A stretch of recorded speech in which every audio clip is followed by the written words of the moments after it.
Hi all.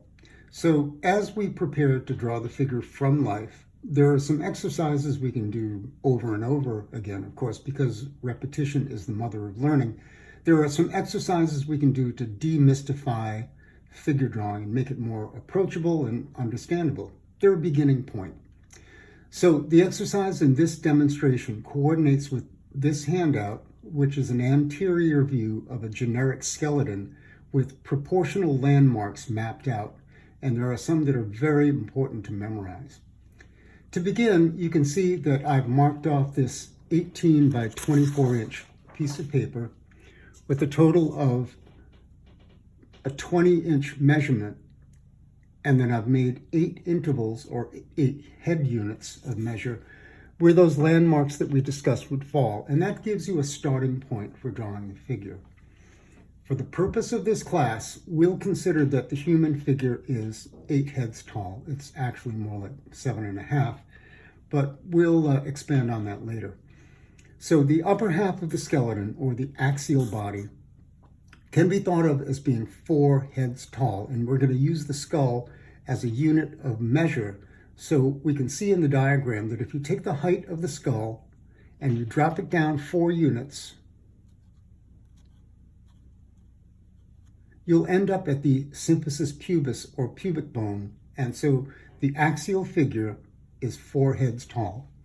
Within the upper half, if you take 1 head unit and drop it down, generally speaking, you will arrive at the meridian or the latitude of the nipples.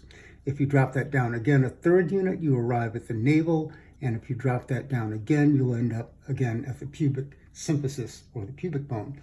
It's also helpful to note that if you take the measure from the top of the skull to the suprasternal notch here, and then you take that unit of measure and drop it down again, generally you'll end up at the lower margin of the rib cage. And so that's the upper half of the skeleton. The lower half of the figure is again 4 heads tall for now, but the femur and tibia-fibula structures are not equal in length. The femur is a little bit longer than the tibia-fibula. So to make things easy, we measure 2 heads up from the bottom of the feet, and that tells you approximately where the kneecaps or the patella are generally located. Keeping those proportions in mind, this exercise could be referred to as a ghost skeleton or a skeleton ghost. Ghost skeleton being even spookier than either a ghost or a skeleton, but it does make for a useful exercise. On a pressure scale of 10 being the darkest mark that you can get on your paper, to a 1 being barely a visible whisper of a mark on the paper, this exercise is done at a pressure scale of 1. So just barely visible to the eye.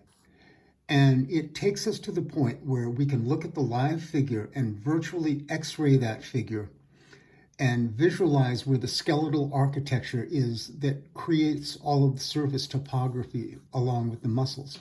I've overstated the darkness of the marks here for the purpose of filming, by the way. And so the exercise is to simply draw this skeleton repeatedly, at first referring to the handout, and then drawing again from memory, keeping in mind the proportions we discussed. In the next series of videos, we'll start adding some musculature, but here's where we start.